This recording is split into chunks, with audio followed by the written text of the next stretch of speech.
The glass doors of Bellini's part before me like water. I clutch my handmade gift box closer to my chest as the maitre d' glances up, recognition softening his face. "Miss Carter, your family is already seated." Of course they are. I'm exactly 3 minutes late. Bellini's gleams with old Chicago money crystal chandeliers casting honeyed light across white tablecloths, silver so polished it hurts to look at directly. The scent of truffle and aged wine hangs in the air, familiar as my childhood. I spot them immediately at the center table. The best table. Always the best for Richard Carter and family. My father checks his watch as I approach, his expression tightening. Mother birthday girl, Patricia Carter, barely looks up from whatever Chloe is saying. My sister's hands flutter animatedly, her diamond tennis bracelet catching the light with each gesture. Beside her, Andrew nods attentively, his tech mogul slouch at odds with the restaurant's formality. "Sorry I'm late," I say, though I'm not. Traffic on Michigan Avenue was terrible. Father's eyes flick to my simple cream blouse and tailored pants. Not designer, not expensive enough. His gaze lands on my gift wrapped in handmade paper with pressed flowers and his mouth twitches. "You missed the appetizers," he says. I slide into the empty chair. I had a client meeting that ran long. "A client?" Chloe's perfect eyebrows arch. "For your little Instagram thing." "Digital marketing firm," I correct, signaling the waiter for wine. Mother pats my hand. "Let's not talk business, it's my birthday." Right on cue, perfectly wrapped boxes appear. The gift ceremony Carter tradition stretching back to my childhood, when father would grade our presents with his appraising stare. Chloe goes first, pushing forward a distinctive orange box tied with brown ribbon. "Happy birthday, Mom." Mother's hands flutter to her throat. Her mess. Oh, Chloe. The bag emerges buttersoft leather in a rich caramel shade. $4,000 minimum. Father nods approvingly as Mother makes appropriately delighted sounds. Andrew helped pick the color, Chloe adds, leaning into her husband's shoulder. All eyes turn to me. I push my package across the table, suddenly aware of its humble appearance next to the designer packaging. "Happy birthday, Mom." The silence as she unwraps it feels endless. Inside lies a hand-bound photo album, hours spent selecting and arranging family photos spanning 40 years, each with a handwritten memory beneath. "Oh," Mother says, turning pages with puzzled fingers. "How creative." Father snorts softly. "Maybe next year you'll afford a real gift when you get a real job." The table erupts in soft laughter that slices through me like paper cuts. I force my face to remain neutral, exactly as I did 3 years ago in Diane Winter's executive office when I turned down the promotion that would have made me the youngest VP in the firm's history. "Emily, marketing is a hobby, not a career," Diane had said, glasses perched on her nose. "This position comes with a corner office and a $175,000 salary. Think carefully." I had thought carefully, for years, through every spreadsheet and financial projection that dulled my soul, through every small business owner whose passion reignited something in me that Wharton Business School had methodically extinguished. "I've made my decision," I'd told her. Father's reaction had been worse. "Another Carter woman with a cute little hobby," he'd sneered at Sunday dinner. Like Mother's watercolors, displayed exactly nowhere in our Highland Park mansion. My phone buzzes discreetly. A notification from TechCrunch confirming tomorrow's interview. I silence it without looking up. "You know, Patricia," the restaurant owner approaches, greeting my mother warmly before turning to me with unusual deference.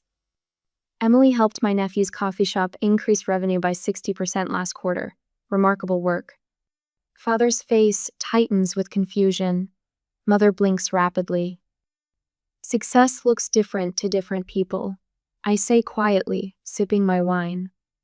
The conversation drifts to Chloe's country club membership and Andrew's latest funding round. The album sits forgotten beside Mother's plate. "I've been here before," she ends, fair projects overlooked unless they impressed Father's golf partners, piano recitals attended with clock-watching impatience, college acceptance letters ranked by prestige rather than fit. As dessert arrives, father turns his attention back to me. So how is your little marketing business going? The question drips with dismissal. I meet his gaze directly. It's growing. In fact, I just signed a new client last week. Andrew looks up from his tiramisu, sudden interest crossing his face. What kind of client? The conversation pauses. Mother and Chloe exchange glances. Father's eyebrows lower slightly. I smile, feeling the weight of 3 years of dismissed achievements behind my lips. A tech startup that needed help. I don't mention that the startup has been featured in Forbes. I don't mention my team of 6. I don't mention our waiting list. Some revelations deserve their moment. Next morning, my apartment still smells like last night's humiliation, expensive perfume and truffle oil clinging to my blazer draped over the kitchen chair. I pour coffee into my favorite chipped mug, a rebellion against the Carter family's Wedgwood obsession, when my phone buzzes. Chloe's name flashes on the screen. 8:15 in the morning, right on schedule. Just checking on you, she sings into the phone. You left so quickly after dessert. Had an early meeting, I say, which is true. The coffee burns my tongue. Listen, Emily. Her voice shifts to that particular tone, honey, coded concern. I talked to Dad this morning. He knows someone at Thompson Media who's looking for a marketing assistant. Entry level, but it's a foot in the door. I stare at the wall calendar where my TechCrunch interview is circled in red. Thanks, but I'm good. Don't be stubborn.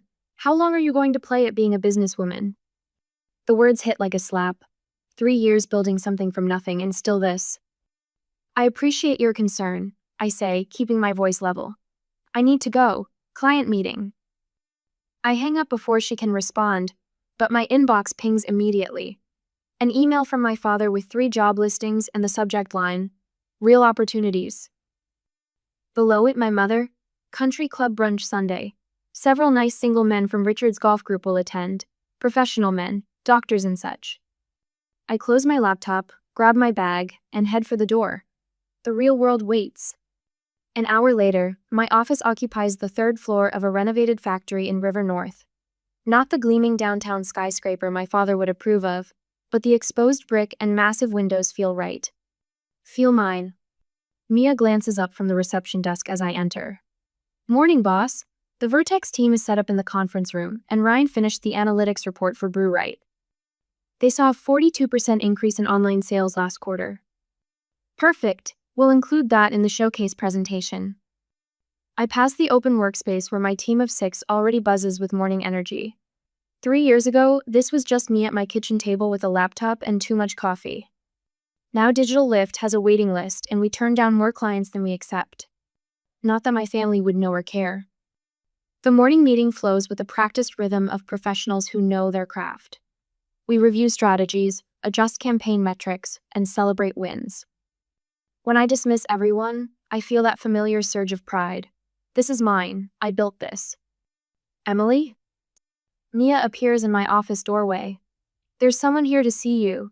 Says he doesn't have an appointment, but it's urgent. She lowers her voice. It's Andrew Carter. My stomach drops. Send him in. Andrew appears in my doorway, his Silicon Valley casual clashing with our Chicago industrial space. His eyes widen as he takes in the office, the awards on the wall, the team working beyond my glass door, the view of the city. This is yours? Confusion wrinkles his forehead. Welcome to Digital Lift. I gesture to the chair across from my desk. How can I help you? He sits, clearly uncomfortable. I was expecting, I don't know. I was told this was the agency that saved Fresh Start Foods from bankruptcy last year. That was us. I keep my voice neutral, professional. When they recommended you for my current situation, I had no idea. He trails off, then straightens. Maybe I should look elsewhere. My team's results speak for themselves. I slide a portfolio across the desk. But you're welcome to try your luck finding another agency with our track record on short notice. Desperation wars with pride across his face. Finally, he opens the portfolio. My company is tanking, he admits. Our product is solid, revolutionary even, but nobody knows about it. We've burned through our marketing budget with nothing to show for it. For the next hour, Andrew outlines his startup's problems while my team joins us to ask targeted questions. As we begin sketching solutions on the whiteboard, I catch the shift in his expression from skepticism to surprise to reluctant respect. When we present our initial strategy, he goes quiet. He pauses. This is exceptional work. We know. I slide the contract across the table. If you want to work with us, these are our terms. His pen hovers over the signature line. Does Chloe know about all this? My family believes I'm playing at business. I meet his eyes directly. What they believe doesn't change what I've built. Later, after the contract is signed and he's preparing to leave, Andrew pauses at my door. I didn't know, he says simply. Most people don't bother to look. After he leaves, I sit alone in my office, remembering my father's words 3 years ago. You'll never amount to anything in business, Emily. It's not in your DNA. I had choices then, Raj. Surrender, bitterness. I chose to prove him wrong, quietly, deliberately, without the validation I once craved. Now his son-in-law needs my help to save his failing company. The irony isn't lost on me. 2 hours later, my phone rings. Chloe again. Dad's planning a family dinner Sunday, she says without preamble. He says attendance is mandatory. I hear movement in the background, then Andrew's voice asking who she's talking to. I'll be there, I say, a decision forming. I think it's time they saw the real me. As I hang up, I catch Andrew's thoughtful expression reflected in my office window. Something is brewing behind those eyes: reassessment, recalculation, respect. Let Sunday come, I'm ready. 5 days later, the fluorescent lights flicker overhead as I study the analytics dashboard. The late hour means the office stands empty except for Andrew and me, both hunched over my glass desk like scientists on the verge of discovery. These numbers can't be right. Andrew leans forward, his Silicon Valley casual attire jeans and a plain gray sweater a stark contrast to his usual polished appearance at family gatherings. You've doubled our conversion rate? I tap the screen. Doubled and sustained. The heat map tracking shows visitors now spend an average of 4 minutes on your product pages instead of bouncing after 40 seconds. But how? We completely reimagined your customer journey. I click through several screens, revealing layers of strategic changes. People weren't leaving because your product lacked value. They left because you buried that value under technical jargon and corporate speak. Andrew falls silent, watching as months of his startup struggles transform into upward trending graphs. His shoulder brushes mine as he leans closer to the screen, and I catch a hint of the same cologne he wore at Mom's birthday dinner the night he watched my family dismiss my gift while he clutched his phone. Already knowing his company was circling the drain. You saved us. His voice drops to a whisper. My board was 2 weeks from forcing a pivot or shutting us down entirely. I close the laptop, suddenly uncomfortable with his gratitude. For 3 years, I've built my business in determined silence, far from my family's judgment. Now Andrew, witness to countless Carter dinner table dismissal, sees everything I've accomplished. It's what we do for all our clients, I say, gathering my papers. No, Andrew shakes his head. Your team worked overtime. You personally rewrote our entire brand message. That goes beyond a standard client relationship. The truth hangs between us. I helped his company despite years of him silently watching my family diminish me. Despite Chloe's constant reminders that Andrew's tech startup made him an actual entrepreneur. Why did you never tell them? Andrew asks. About all this? He gestures around my office, modest but distinctly mine, with awards discreetly displayed on a back shelf where family would never see them. I think back to my first year after leaving finance. The night my checking account showed $42.18 while rent loomed 3 days away. The small marketing project I landed the next morning that barely covered expenses. The temptation to call Dad and admit failure scratched at my pride like hunger. Would it have mattered? I ask, but it's not really a question. Your dad brags about my series of funding at the country club. Andrew's admission carries a hint of shame. He introduces me as the real entrepreneur in the family. The words sting despite their familiarity. I remember Dad's toast at Chloe's wedding. To my daughter and her brilliant husband, the future of American innovation. The memory propels me to the credenza where I keep client files. I pull out a sleek black folder. I've been preparing for Sunday's dinner. I hand Andrew the folder. Dad called. Attendance is mandatory. What's this? He flips through pages of metrics, press mentions, and client testimonials. Evidence. I smile thinly.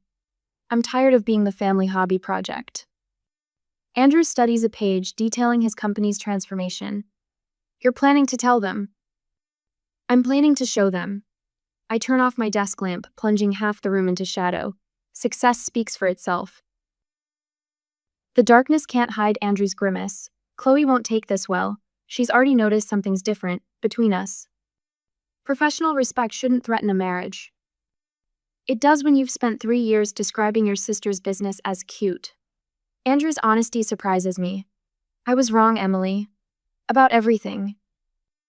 I gather my purse, uncomfortable with vulnerability after years of carefully constructed professional walls.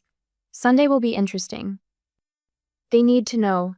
Andrew stands, suddenly decisive. Not just about your success, but what you did for me. For us.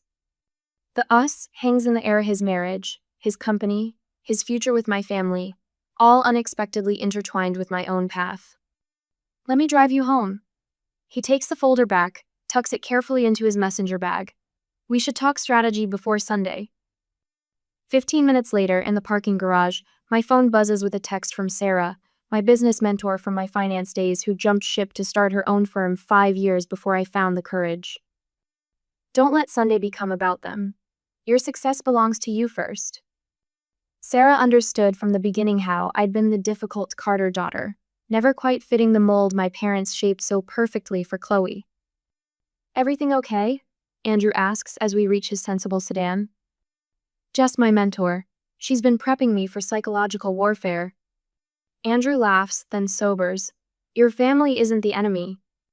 No, I agree, unlocking the car.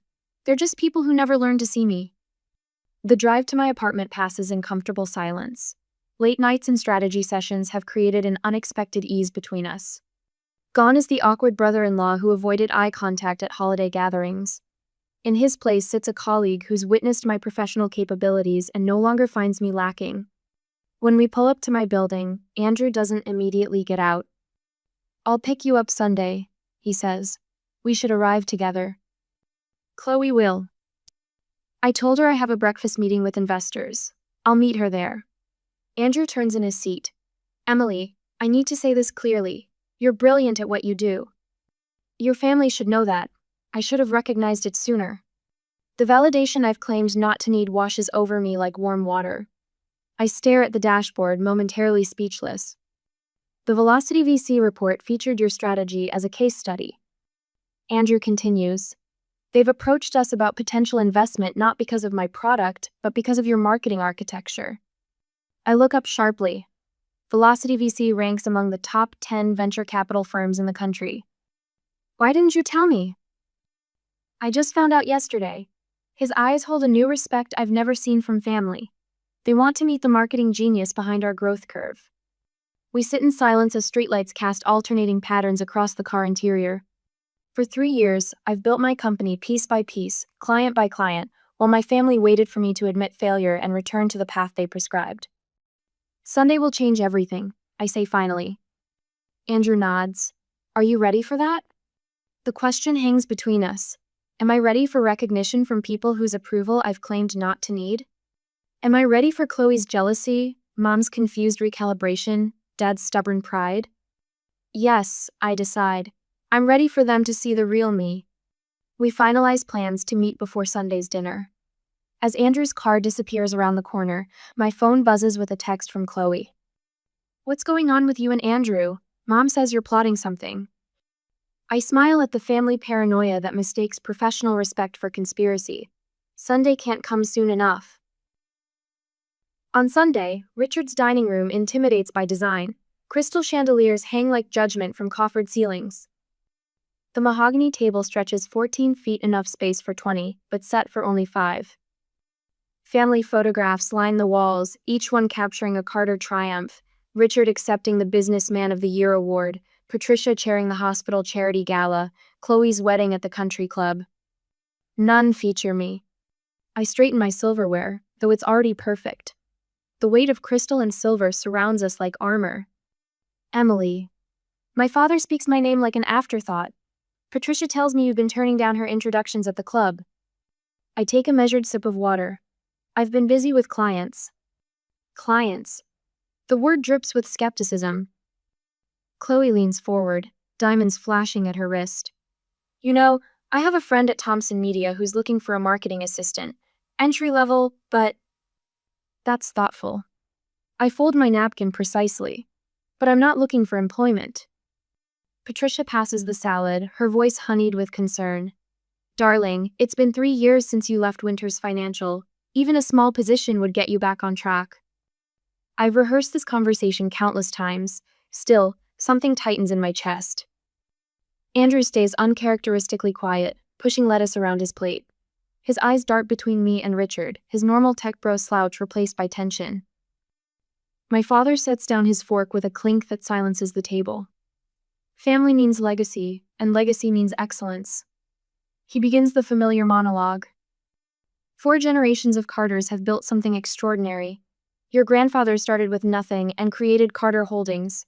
I expanded it internationally. He gestures toward Chloe. Your sister serves on 3 boards before 35.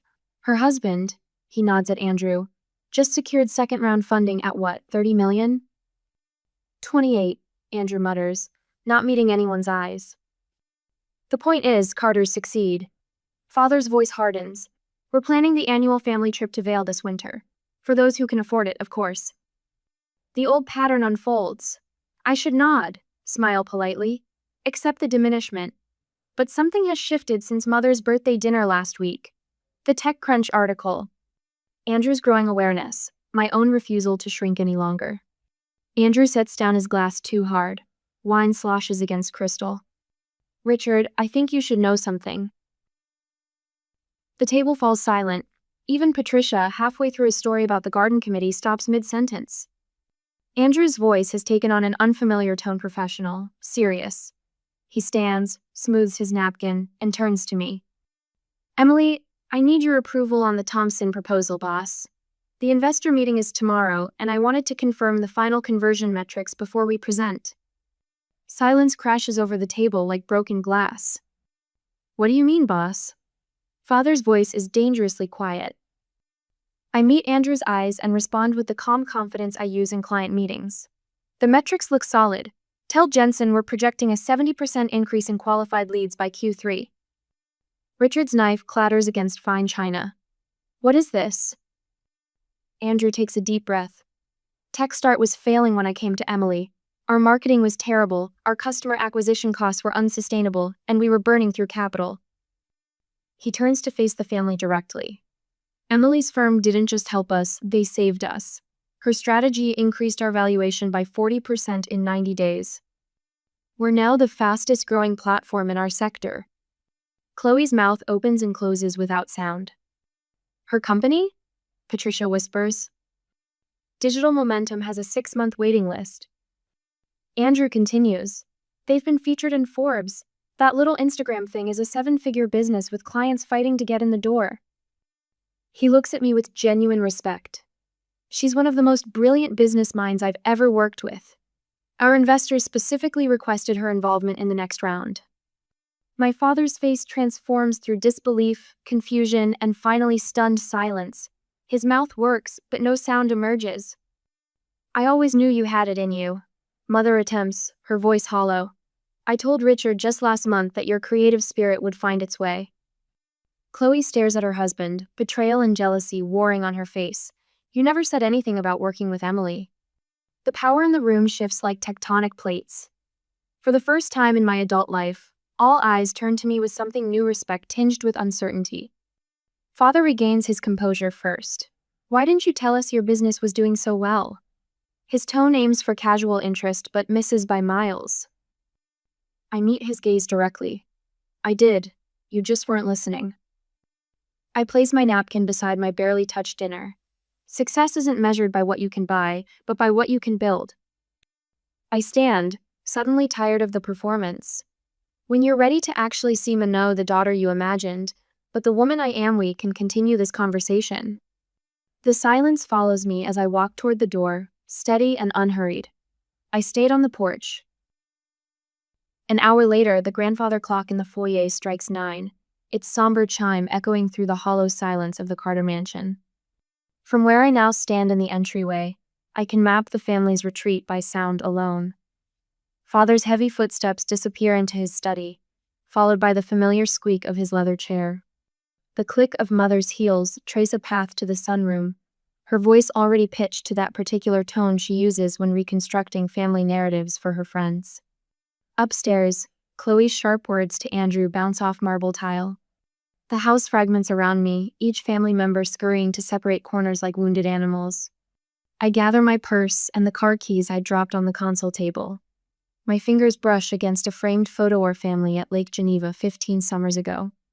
Before college applications and business school rankings consumed our conversations, before success became defined solely by income brackets and zip codes. You're leaving? Andrew appears in the archway, looking smaller somehow. No point in staying. I straighten my shoulders. They need time to process. They're in shock. He gestures vaguely toward the study. Your father especially. I nod, sliding the keys into my pocket. 3 years of telling them exactly what I was building. 3 years of invitations to my office. To client events. My voice remains steady, surprising me. They weren't interested until it affected their perception of me. Andrew studies the floor. You never told me. Would it have mattered before you needed my help? He has no answer for that. I move toward the door, but pause at the sound of the study door opening. Father emerges, his expression unreadable. He looks older tonight, the lines around his mouth deeper than I remember. Emily. He clears his throat. A word before you go. We step onto the wide front porch. Spring air carries the scent of Mother's prized roses. The porch swing where I used to read Nancy Drew mysteries sits untouched, gathering pollen. Father rocks slightly on his heels. I underestimated you. The words hang between us, insufficient but unprecedented. Yes, you did. He smooths his tie, a gesture from boardroom negotiations. I've been thinking, your company sounds promising. Perhaps it's time I took a look at your business plan. Could make an excellent addition to the Carter portfolio. The old familiar ache blooms in my chest. Even now, he can't see me outside the framework of his approval. Thank you for the offer, I say quietly. But I built this company without family capital. I'd prefer to keep it that way. His eyebrows rise slightly. Pride is a luxury in business, Emily. So is independence. I meet his gaze. My company isn't for sale, not even to family. Father's mouth tightens. For a moment, I glimpse the man who fired his best friend of 30 years over a percentage point of profit margin. I see. He straightens his shoulders. Well, my offer stands. The porch door slams. Chloe storms toward us, her eyes bright with anger. How could you? She demands. You completely blindsided us. Father retreats with a murmured excuse about checking on Mother, leaving us alone. Blindsided you? I keep my voice level. With what exactly? My success? You deliberately humiliated us. Her voice trembles. You turned my husband against his own family. Andrew made a business decision, a good one. I step closer. When was the last time you made a decision Father didn't pre-approve, Chloe? She flinches. Behind her perfect makeup, I recognize something I've seen in the mirror, the exhaustion of constant performance. You think it's easy? She whispers. Being the one who stayed, who did everything right, who upheld the family name while you ran off to play entrepreneur. I think it's harder, I admit. You're trapped inside their expectations. I just disappointed them and moved on. Her shoulders drop a fraction. For a heartbeat, I see my sister instead of my competitor. Your company really saved Andrew's startup? I nod. He never told me how bad things were. Some things are hard to admit to people whose approval matters too much. Chloe's eyes widen slightly, recognition flickering in their depths. The front door opens again. Mother steps onto the porch, a tissue clutched in her hand. Her eyes are red-rimmed, her carefully constructed facade cracking. "Chloe, your father needs you," she says softly. With a last, uncertain glance at me, Chloe retreats inside. Mother drifts toward me like a ghost. "I didn't know," she whispers, "about your business, how successful you've become." "You never asked, Mom." Her face crumples. "I should have. I always thought." She trails off. "That I was just playing at business? Like your watercolors?" She winces. "I let your father decide what success looked like for all of us, even me." Her fingers worry the tissue, especially me. The admission costs her visibly. In this moment, she looks more authentic than I've seen her in decades. "I'm proud of you, Emily," she says, the words unpracticed. "For finding your own way." Something tight unwinds in my chest. Not forgiveness exactly, but recognition. "Thank you," I say simply. Through the window, I see Andrew gesturing to Richard and Chloe, his laptop open on the coffee table, showing them metrics perhaps, evidence of what they refuse to see. "Will you stay?" Mother asks. "They want to hear about your company now." I shake my head. I need to go, but I'm open to dinner next week. Somewhere casual. I smooth my pants. Somewhere we can talk as equals. Mother nods slowly. "I'd like that." At the bottom of the porch steps, I turn back. They've gathered at the window now. Father, Mother, Chloe, Andrew. 4 faces watching me with new eyes. "I'm always here for family who sees me for who I really am." I call back to them. As I drive away, the rearview mirror frames their silhouette smaller now, diminished not by distance, but by the realization that validation can come from within. The road ahead curves toward downtown, toward my office, toward the life I built despite them.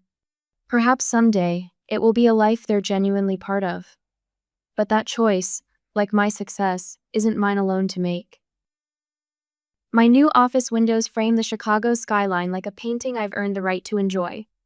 6 months have passed since the dinner that changed everything, and autumn sunlight streams across glass desks where my team of 12 now works. Twice the size we were before Andrew's company became our client. "Emily?" Megan, my creative director, stands in the doorway clutching her tablet. The Westlake proposal is ready for final approval. I smile, remembering when it was just the 2 of us working from my dining room. "Send it over. I'll review it before the afternoon call." The nameplate on my desk catches the light. Emily Carter, founder and CEO. No family money bought this view, no connections opened these doors. Just stubborn determination and a vision nobody in my family could see. My phone buzzes with a text from Mother. "Sunday dinner at 5? Your father has questions about the Robertson account." The Robertson account, Dad's golf buddy who hired us last month. Another small victory in the long campaign for family respect.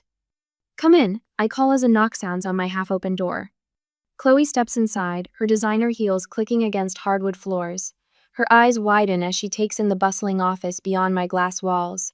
"This is impressive." "Thanks." I gesture to the chair across from me. "What brings you downtown?" She settles carefully, crossing her ankles the way Mother taught us.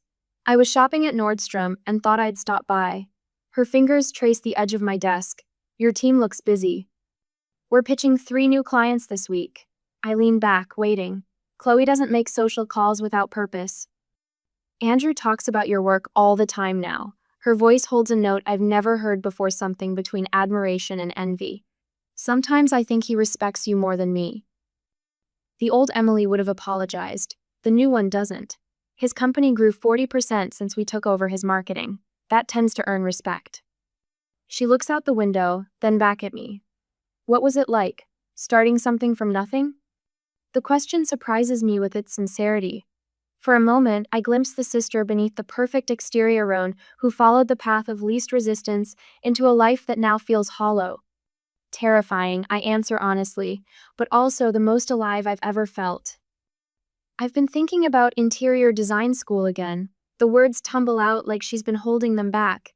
"I know Dad thinks it's silly, but it's what you've wanted since college," I finish. Something shifts between USA door cracking open after years locked shut. My assistant appears with coffee for us both. Your father called again about the awards ceremony tomorrow night. He wanted to confirm you received the tickets he sent over. Award ceremony? Chloe asks after my assistant leaves. Chicago Business Journal's 40 Under 40 recognition. They're honoring me for the mentorship program I launched for female entrepreneurs. Chloe's eyebrows rise. Dad's attending? Apparently. I shrug, though my heart beats faster at the thought. Later that night, I stand at the podium with the award heavy in my hands, spotlights nearly blinding me. But through the glare, I find my father in the front row, sitting straight-backed in his tuxedo. The slight nod he gives me carries more weight than words. Afterward, he approaches with uncharacteristic hesitation. Your speech was excellent, he clears his throat. I might have been wrong about a few things. From Richard Carter, those words are seismic. Maybe success comes in different forms, I offer, extending an olive branch. His hand briefly touches my shoulder. Maybe it does.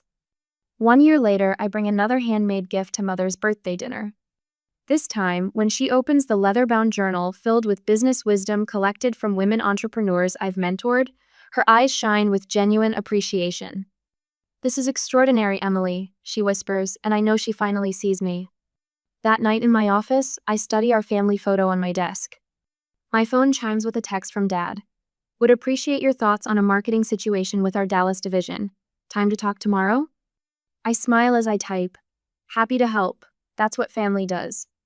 The city lights reflect in my window, overlaying my present success onto the glass like a promise fulfilled.